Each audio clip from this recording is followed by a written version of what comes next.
안녕하세요. 충주에 사시는 30대 후반의 여성분의 사연입니다. 그녀는 지금껏 몰랐던 사실을 알게 됐고 사연의 주인공에게 선물해 보세요. 영상은 익명을 보장하여 이름과 내용이 각색되어 있음을 알려드립니다.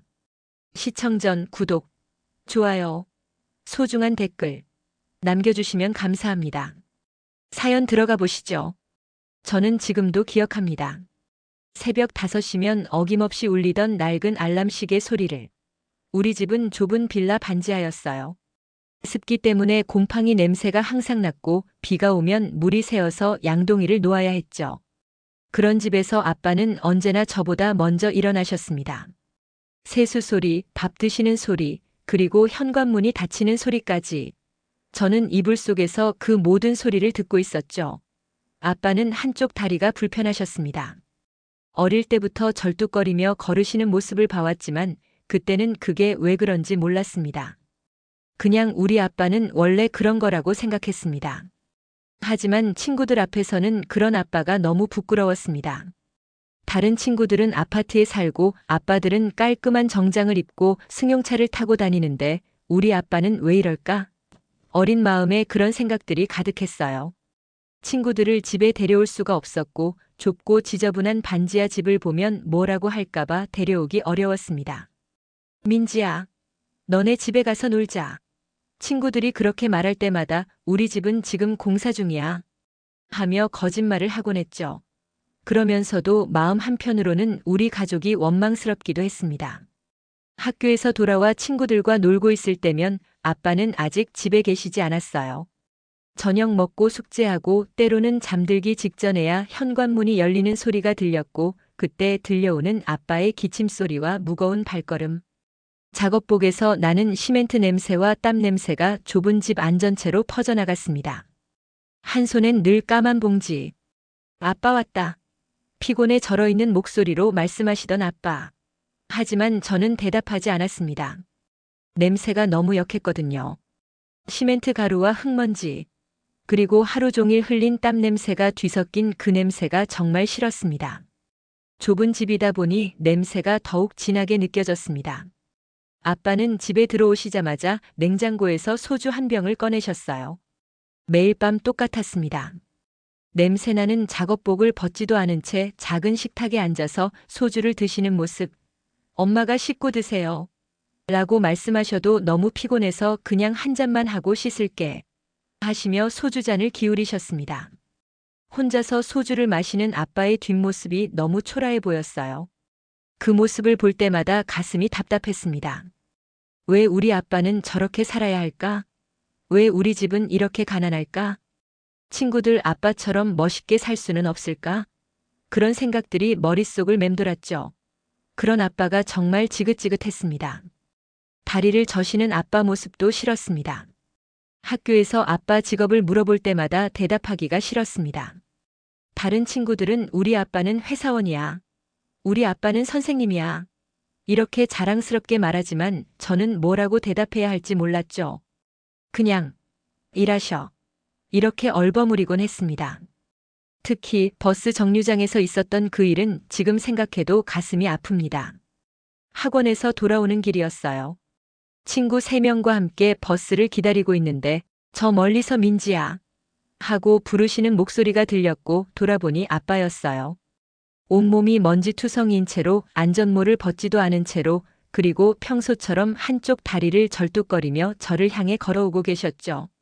손에는 더러워진 장갑을 끼고 계셨고 얼굴에는 시멘트 가루가 묻어 있었습니다. 순간 얼굴이 빨갛게 달아올랐습니다. 친구들이 쳐다보는 게 느껴졌어요. 저분이 민지 아빠야? 다리가 왜 저래? 어떤 일 하시는 거야? 왜 저렇게 더러워? 수군거리는 소리까지 들렸습니다. 저는 그 순간 아빠를 모른 척했습니다. 고개를 돌리고 친구들과 다른 얘기를 시작했습니다. 우리 PC방 갈까? 일부러 큰 소리로 말하면서 아빠가 제 가족이 아닌 것처럼 행동했고 제 심장이 쿵쾅거렸지만 모른 척했습니다. 민지야. 아빠가 더 가까이 다가오시면서 부르셨고 하지만 저는 친구들 뒤로 숨어서 계속 못 들은 척했습니다. 아빠는 한참을 서 계시다가 천천히 돌아가셨어요. 절뚝거리는 걸음으로 멀어져가는 아빠의 뒷모습을 힐끗 봤는데 어깨가 더욱 구부정해 보였어요. 그 순간 가슴 한편이 찔렸지만 친구들 앞에서는 아무렇지 않은 척했습니다. 저 아저씨가 너 부르는 것 같았는데? 아니야. 잘못 들은 거야. 빨리 PC방 가자. 그렇게 넘어갔지만 마음은 편하지 않았습니다. 집에 가는 버스 안에서도 계속 신경이 쓰였고 아빠가 상처받으셨을까? 하는 생각이 들었지만 이내 내가 뭘 잘못했다고 하며 스스로를 합리화했습니다. 친구들이 우리 아빠를 보고 뭐라고 생각할까봐 무서웠거든요.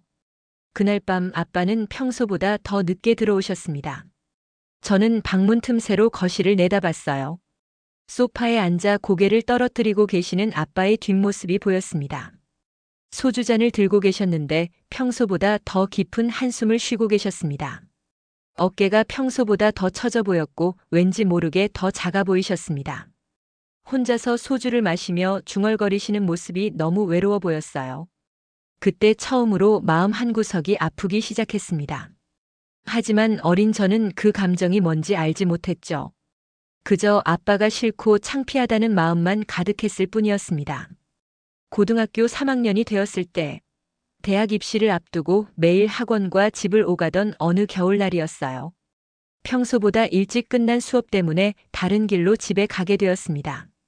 그런데 큰 건설 현장 앞을 지나가다 익숙한 목소리가 들렸어요. 조심해. 철근 떨어진다. 저는 멈춰서 현장 쪽을 바라봤고 높은 건물이 올라가고 있는 공사장이었어요. 겨울 추위에도 불구하고 작업자들이 분주하게 움직이고 있었습니다. 안전모를 쓴 사람들이 무거운 자재들을 나르고 있었는데 그 중에서 한 사람이 눈에 들어왔습니다. 노란 안전모를 쓰고 굵은 철근을 어깨에 메고 있는 사람. 바로 우리 아빠였습니다. 처음에는 믿을 수 없었죠. 설마 우리 아빠가 저런 위험한 곳에서 일하고 계실 리가 없다고 생각했고 하지만 틀림없었습니다. 몇 걸음 더 가까이 다가가서 확인해 보니 아빠가 맞았습니다. 그런데 아빠의 모습이 제가 집에서 보던 모습과는 너무 달랐어요. 굵은 철근을 혼자서 들고 계셨는데 그 무게가 얼마나 무거운지 온몸에 힘이 들어가 있는 게 보였습니다. 아빠는 다른 아저씨들과 함께 철근을 나르고 계셨고 12월 추운 날씨인데도 이마에서 땀이 뚝뚝 떨어지고 있었습니다. 휴, 휴. 거친 숨소리가 여기까지 들렸어요. 한쪽 다리가 불편하신데도 무거운 짐을 나르시느라 더욱 힘들어 보이셨습니다. 아이고 무거워. 중간에 잠깐 쉬시면서 허리를 쭉 펴시며 하늘을 바라보시더군요. 그 순간 아빠의 얼굴이 제대로 보였는데 피로에 찌든 모습이었어요. 그동안 집에서 본 피곤한 표정의 이유를 알게 됐습니다. 5층 높이까지 철근을 나르는 일이었고 엘리베이터 같은 건 없고 모든 걸 사람이 직접 날라야 했습니다. 아빠는 한 번에 2~3개씩 철근을 어깨에 메고 계단을 오르내리고 계셨어요. 숨이 차서 중간에 몇 번씩 쉬셨지만 멈추지 않고 계속 일하고 계셨습니다. 그 순간 모든 것이 멈춘 듯 했습니다. 시간이 정지된 것 같았어요. 아빠가 왜 항상 피곤해 하셨는지, 왜 손이 그렇게 거칠었는지, 왜 어깨가 항상 아프다고 하셨는지 이제야 알겠더라고요. 왜 매일 밤 소주 한 잔 없이는 잠들지 못하시는지도 모든 걸 알게 됐습니다. 이게 아빠의 일이구나. 부끄러움이었을까요? 미안함이었을까요? 아니면 존경심이었을까요? 잘 모르겠지만 분명한 건 그 순간부터 아빠를 보는 제 시선이 완전히 바뀌었다는 거였습니다. 다른 작업자들을 보니 대부분 아빠와 비슷한 나이의 아저씨들이었고 모두들 힘든 표정으로 일하고 계셨습니다. 그런데 그 중에서도 아빠가 가장 열심히 일하고 계시는 것 같았어요. 다리가 불편하신데도 다른 사람들보다 뒤처지지 않으려고 더 열심히 움직이고 계셨거든요. 잠깐 쉬는 시간에 아빠가 도시락을 드시는 모습도 봤어요. 차가운 벤치에 앉아서 얼어버린 도시락을 드시더라고요. 다른 사람들은 따뜻한 물이라도 마시는데 아빠는 찬물만 마시고 계셨습니다. 도시락도 다 못 드시고 일어나서 다시 일을 시작하셨습니다. 점심시간이 끝나고 다시 시작된 작업을 보면서 저는 더 이상 서 있을 수가 없었습니다. 가슴이 너무 아팠거든요. 나를 위해, 우리 가족을 위해 이런 힘든 일을 하고 계셨구나. 그제야 모든 퍼즐이 맞춰지는 느낌이었습니다. 집에 돌아와서도 아빠 얼굴을 제대로 쳐다볼 수 없었어요. 저녁 식사 시간에 평소처럼 학교 어땠니? 물어보시는 아빠에게 네, 괜찮았어요.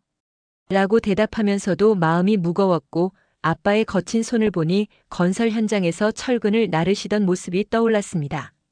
그날 밤 아빠가 평소처럼 소주를 드시는 모습을 새로운 시선으로 바라봤습니다. 하루 종일 그 무거운 철근들을 나르시고 추운 날씨에 몸이 얼어붙도록 일하시고 집에 와서는 그 모든 피로를 소주 한 잔으로 달래고 계시는 우리 아빠. 눈물이 빗물처럼 흘렀습니다. 더 이상 아빠가 술 드시는 모습이 싫지 않았습니다. 오히려 안쓰럽고 죄송한 마음이 들었습니다. 그동안 아빠를 얼마나 잘못 생각하고 있었는지 깨달았거든요. 아빠는 우리를 위해 자신의 몸을 희생하며 일하고 계셨던 우리 아빠에게 뭘 어떻게 해드려야 할지 막막했습니다. 그날 밤 저는 잠을 이룰 수 없었고 아빠가 현장에서 일했던 모습이 자꾸 떠올랐습니다.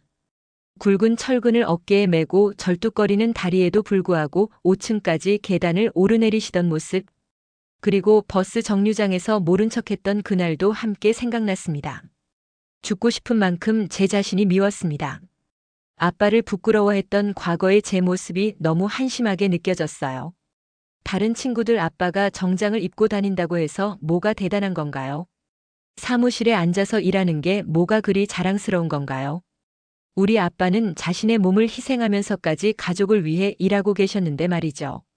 그날 이후로 아빠를 보는 제 시각이 완전히 바뀌었고 새벽에 일어나서 준비하시는 소리가 들리면 일어나서 인사를 드렸습니다. 아빠, 조심히 다녀오세요.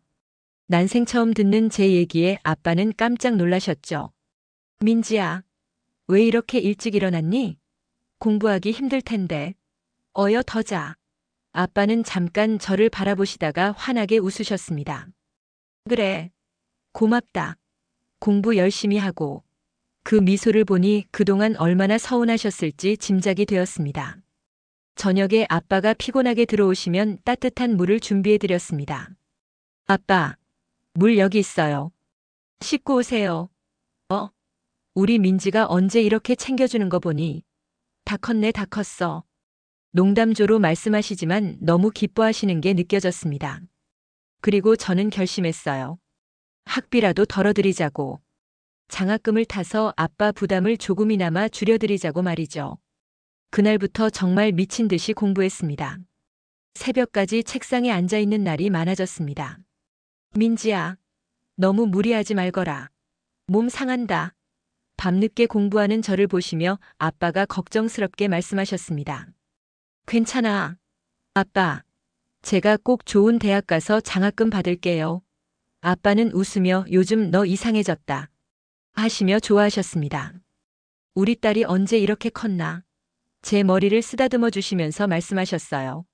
아빠 손이 거칠었지만 그 어느 때보다 따뜻하게 느껴졌습니다. 몇 달 후 수능 결과가 나왔습니다. 생각보다 점수가 잘 나왔습니다. 매일 밤 새벽까지 공부한 보람이 있었습니다. 이화여대 합격 통지서를 받았을 때 저보다 아빠는 큰 소리를 지르셨습니다. 우리 딸이 이화여대를 다니다니 하시면서 엄마한테 자랑하시고 친척들한테 전화하시고 심지어 현장 동료들한테까지 자랑하셨다고 나중에 들었어요. 그 모습을 상상하니 웃음이 나면서도 눈물이 났습니다. 그리고 더 놀라운 소식이 있었습니다. 성적 장학금을 받게 된 거예요. 등록금의 절반을 지원받을 수 있었습니다. 아빠께 이 소식을 전해드릴 때가 가장 기억에 남습니다. 아빠, 장학금 받았어요. 등록금 절반을 안 내도 돼요. 정말이야? 아빠는 처음에는 믿지 못하시더니 확인하고 나서는 민지야. 아빠는 괜찮아. 장학금 못 받아도. 우리 민지가 이렇게 좋은 대학을 다닌 것만 봐도. 아빠는 더 이상 바랄 게 없다. 하시며 눈가에 눈물이 맺혀 있었습니다. 고맙다, 민지야. 정말 고맙다. 저는 아빠의 그 한마디에 미친 듯이 울었습니다. 그날 밤 아빠는 평소보다 일찍 주무셨고 소주도 평소보다 적게 드셨습니다. 뭔가 짐이 하나 덜어진 것 같아 보이셨습니다. 저도 마음이 한결 가벼워졌어요. 드디어 아빠께 조금이나마 보답할 수 있게 되었어서 마음이 편했습니다. 건설 현장에서 일하시는 아빠의 모습을 본 후 저는 완전히 달라졌습니다. 매일 밤 들려오던 소주병 따는 소리의 의미를 이제야 알 것 같았어요. 온몸을 던져 하루 종일 일하신 후 집에 돌아와 혼자 마시는 그 한 잔이 아빠에게는 유일한 낙이었구나. 대학에 입학하고 나서 저는 새로운 결심을 했습니다. 생활비만큼은 스스로 벌어보자는 거였고, 아빠 손에서 조금이라도 짐을 덜어드리고 싶었고, 그것보다는 아빠께 조금이라도 보답하고 싶었습니다. 그래서 과외 알바를 시작하게 됐습니다. 중학생 둘을 가르치는 거였는데 아이들이 말을 잘 안 듣는 애들이었습니다. 요즘 애들의 버릇없는 말투와 억양. 왜? 배워야 하는 질문 같지 않은 질문들. 하지만 포기할 수 없었습니다. 제 자신과의 약속만큼은 지키고 싶었고 아빠를 생각하면 저는 참아야 했습니다. 과외 첫 달에 받은 60만 원을 들고 집에 갔을 때가 기억납니다. 아빠가 평소처럼 소주를 드시고 계셨는데 조심스럽게 다가가서 말씀드렸어요. 아빠, 이거 받으세요. 뭐야 이게? 과외 알바에서 월급 받은 거예요. 아빠는 깜짝 놀라며 손살에 치셨습니다. 아빠는 안 줘도 된다. 민지야, 너한테 써야지. 왜 이런 귀한 돈을 아빠한테 주니? 아니야. 됐다. 너 용돈 써. 아빠가 용돈 많이 못 줘서 미안하다. 오히려 아빠는 저에게 미안하다는 말만 하셨습니다. 아빠, 그냥 받으세요. 힘든 일도 하시면서 몸에 좋은 거 드시지도 않잖아요. 그 말을 듣는 순간 아빠 표정이 변하셨고 제가 아빠 일을 알고 있다는 걸 눈치채신 거죠. 어떻게? 알았니? 사실 고등학교 때 우연히 아빠 일하는 거 봤어요. 아빠는 잠시 말이 없으셨고 소주잔을 내려놓고 한숨을 깊게 쉬셨습니다. 미안하다 민지야. 아빠가 이런 일밖에 못해서. 무슨 소리야? 아빠. 난 아빠가 건강하시기만 하면 돼. 저는 그때도 울었습니다. 그날 밤 아빠와 난생 처음으로 진솔한 대화를 나눴어요. 아빠는 젊었을 때 공장에서 일하다가 기계에 다리가 끼어서 한쪽 다리가 불편해지셨다고 하셨어요. 그래서 앉아서 하는 일은 구하기 어려웠고 결국 건설 일을 시작하게 되셨다고 하셨습니다. 처음에는 정말 힘들었다. 다리도 아프고 일도 익숙하지 않고 그런데 너 키워야 하니까 버텼지. 아빠 목소리가 떨렸어요. 매일 밤 소주 한 잔 없이는 잠들 수가 없었다. 그게 아빠의 유일한 낙이었으니까. 그제야 모든 게 이해되었고 아빠가 왜 매일 밤 혼자 소주를 드셨는지, 왜 항상 피곤해 하셨는지, 그 모든 것들이 우리 가족을 위한 희생이었다는 걸 그때서야 깨달았습니다. 시간이 지나면서 과외 아이들과도 친해졌고 수입도 안정적으로 받을 수 있게 되었습니다. 한 달에 60만 원이었는데 주말에는 카페에서 알바도 시작했습니다. 하루 6시간씩 주말마다 일했죠. 카페 일은 생각보다 힘들었습니다. 하루 종일 서 있어야 했고 주문이 몰리는 시간에는 정신이 없었습니다. 발이 아프고 허리도 아팠지만 아빠 생각을 하면 견딜 수 있었습니다. 그렇게 과외비와 아르바이트비를 모아서 한 달에 50만 원씩 아빠께 드리기 시작했고 처음에는 30만 원부터 시작했는데 수입이 늘어나면서 점점 더 드릴 수 있게 되었습니다.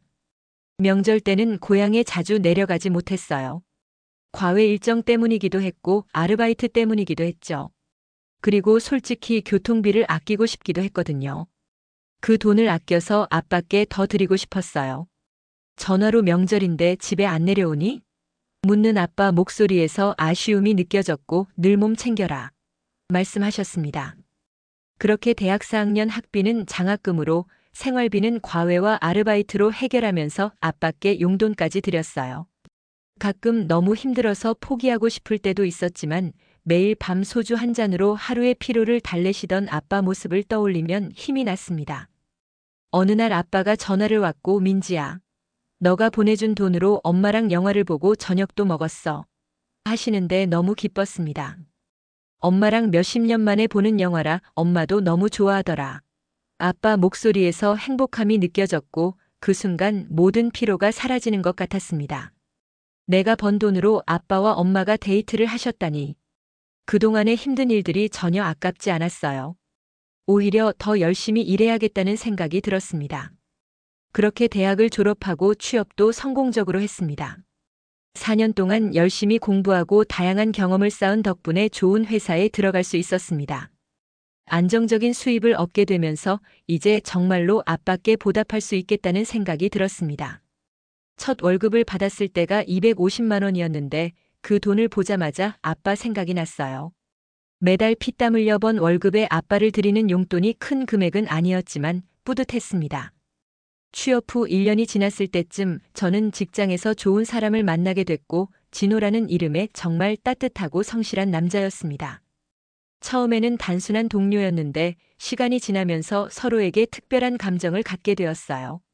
진호를 아빠께 소개해드릴 때가 가장 긴장됐던 날이었죠. 아빠는 초라한 모습의 남자친구를 만난다는 게 부담스러워했지만 저는 꿋꿋하게 우리 아빠를 보여주고 싶었습니다. 3년을 사귀면서 진호는 저희 가족의 사정을 다 이해해 주었어요.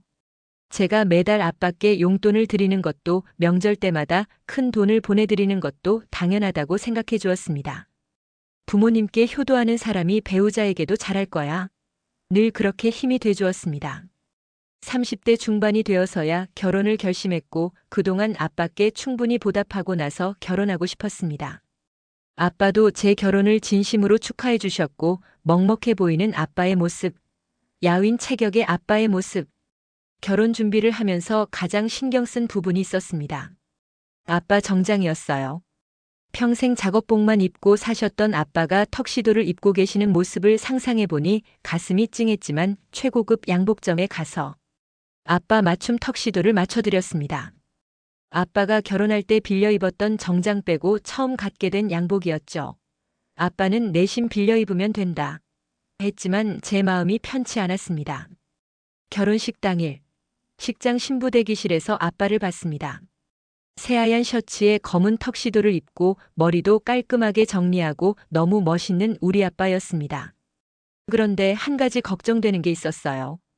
아빠가 한쪽 다리를 더 심하게 절뚝거리고 계셨습니다. 아빠, 다리 괜찮아? 그럼 괜찮지. 어제 계단에서 조금 삐었는데 괜찮아. 무심한 듯 말했지만 걸음걸이가 평소보다 훨씬 힘들어 보였습니다. 나중에 엄마한테 들으니 아빠가 며칠 전부터 다리가 많이 아프셨다고 하더라고요. 오랜 현장일로 무릎 관절이 많이 안 좋아지셨는데 결혼식 때문에 무리해서 서 계시려다 보니 더 악화된 거였어요. 하지만 아빠는 제 결혼식에서 절대 앉을 수 없다며 버티시며 하객분들께 일일이 인사를 해주었습니다. 드디어 식이 시작되었고 식장 안의 신부 입장 소리에 아빠가 제 팔짱을 끼고 천천히 걸으셨습니다. 절뚝거리는 아빠의 모습을 보면서 눈물이 하염없이 흘렀습니다. 괜찮아? 아빠? 그럼 울지 마. 민지야. 하는데 아빠도 눈물을 흘리고 있었습니다. 그 짧은 거리를 아빠와 걷는데 아빠의 힘드셨던 삶이 주마등처럼 지나가며 더 눈물이 펑펑 쏟아졌습니다. 아빠, 정말 죄송하고 고마워. 민지야, 이제 행복하게 살 거라. 그게 아빠가 바라는 전부다. 그렇게 말씀하시면서 제 어깨를 토닥여 주셨어요. 불편한 다리를 붙잡고 하객분들께 조금이라도 딸에게 미안함을 보이기 싫어 꾹 참고 걸어줬던 아빠에게 큰 감동이었습니다. 그 순간이 제 인생에서 가장 소중한 순간 중 하나였습니다. 평생을 자신을 희생하며 저를 키워주신 아빠께 이제야 제대로 된 감사를 표할 수 있게 되었습니다. 어느덧 결혼 후 1년이 지났을 때 저는 아빠를 위해 특별한 선물을 준비했습니다. 바로 가족여행이었어요. 평생을 일만 하시며 제대로 된 여행 한번 가보지 못하신 아빠를 위해서 말이죠.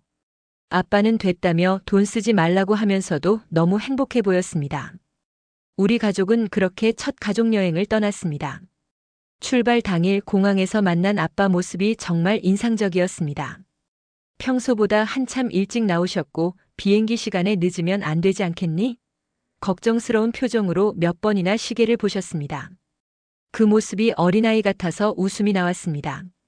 첫 비행기 경험에 아빠는 정말 신기하고 낯설어 하셨지만 너무 좋아하셨습니다. 엄마는 아이고, 네 아빠 때문에 창피해서 못 살겠다 하셨지만 표정은 정말 즐거워 보였습니다.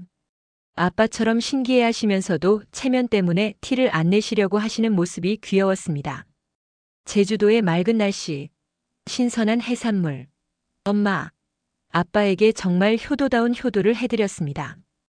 저는 결혼 2년 만에 예쁜 딸을 낳았습니다. 출산 소식을 듣고 병원에 달려오신 아빠의 모습이 아직도 생생합니다.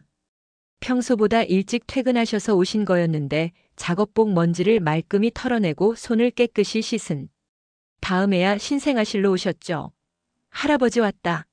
처음으로 손녀를 안으신 아빠의 표정을 잊을 수가 없습니다. 그렇게 조심스럽게 안아보시더니 조용히 눈물을 흘리고 있었습니다. 이 작은 게 우리 손녀구나. 정말 예쁘다. 큰 손으로 아기 볼을 살짝 만져보시면서 중얼거리셨죠. 민지야, 너 어릴 때 생각난다. 하시면서 마냥 어린아이처럼 웃고 계셨죠. 아기를 보시는 아빠의 눈빛이 너무 따뜻했어요. 평생 거친 일만 하시던 분이 이렇게 부드러운 표정을 지으실 수 있다니. 우리 손녀는 고생시키지 말거라. 갑자기 진지한 표정으로 말씀하시더라고요. 아빠도 저를 위해 평생 고생하셨잖아요. 그래도 너는 잘 컸으니까 다행이지만 우리 손녀는 더 좋은 환경에서 키워야지. 할아버지가 뭐든지 도와줄 테니까. 걱정 말거라. 그리고 바로 그 해에 큰 변화가 있었습니다. 아빠가 드디어 건설 현장을 떠나신 것이었습니다. 무려 40년 넘게 건설 현장 일을 그만두신 거였습니다. 담담하게 말씀하셨지만 그 결정이 쉽지 않았을 거라는 걸 알 수 있었어요. 평생 해오던 일을 그만둔다는 게 어려운 결정이셨을 텐데 손녀를 위해서 결심하신 거였습니다. 은퇴 소식을 듣고 저는 바로 결심했습니다. 이제부터 제가 아빠를 모셔야겠다고. 손녀가 조금씩 자라면서 아빠는 완전히 다른 사람이 되셨어요. 할아버지 하고 부르면서 달려오는 손녀를 보시며 정말 행복해 하셨습니다. 늘 힘든 일에 일찍 나가셨던 아빠는 지금 손녀를 보며 저에게 해주지 못했던 걸 하는 거라고 하셨습니다. 아빠는 일을 그만두시고 집 앞에 작은 텃밭을 취미로 하셨어요. 민지야, 우리 집 채소 가져가라. 할아버지가 직접 기른 거야. 손녀한테 자랑하시면서 텃밭에서 딴 채소들을 주시곤 했어요. 험한 일을 그만두고 텃밭을 꾸미는 아빠의 뒷모습을 보면서 제 마음도 이젠 편안해졌습니다. 손녀와 산책하는 것도 큰 즐거움이 되셨어요. 비록 한쪽 다리를 절뚝거리시지만 손녀와 함께하는 그 시간이 세상에서 가장 행복한 순간이라고 늘 말씀하십니다. 본인 몸도 가누기 힘들 텐데 그렇게 손녀를 안으시고 아빠의 마음을 우리 딸을 낳으면서 충분히 이해할 수 있었습니다. 지난주에는 아빠와 함께 병원에 갔어요. 정기검진을 받으러 가신 거였는데 감사하게도 아빠는 일하실 때보다 너무 좋아지셨습니다. 다리는 늘 불편하시지만 저는 아빠의 건강한 것만도 감사합니다. 어릴 적엔 정말 몰랐어요. 아빠의 먼지투성이 손이 얼마나 소중한 건지. 그 손으로 우리 가족을 지켜주셨다는 걸 말이죠. 친구들 앞에서 숨고 싶었던 그 손이 사실은 저에게는 가장 자랑스러운 손이었다는 걸 말이에요. 버스 정류장에서 모른 척했던 그날이 아직도 마음에 걸립니다. 시간을 되돌릴 수 있다면 그때 아빠한테 달려가서 아빠 하고 큰 소리로 부르고 싶어요. 친구들 앞에서 당당하지 못했던 제 자신이 미울 뿐입니다. 하지만 이제라도 늦지 않았다고 생각합니다. 앞으로 남은 시간 동안 아빠께 더 잘해드릴 거니까요. 아빠가 편안하게 여생을 보내실 수 있도록 제가 최선을 다할 겁니다. 며칠 전에는 아빠와 함께 부산 여행을 하기로 맘먹었습니다. 아빠가 바다가 보고 싶다고 하시더라고요. 오랫동안 여행도 못 가봤던 아빠가 제주도 여행이 좋으셨는지 바다가 또 보고 싶다 하셔서 저희는 부산으로 정했습니다. 지금도 가끔 아빠는 과거를 후회하십니다. 민지야, 아빠가 좀 더 나은 일을 했으면 너가 더 편했을 텐데 라는 말씀을 한 번씩 하십니다. 그때마다 전 아빠한테 이렇게 말합니다. 아빠의 그 소중한 일이 저에게는 큰 꿈을 꿀 수 있게 해줬다고 말이죠. 그런 게 아니었다면 철없던 저는 지금도 망나니였을지 모릅니다.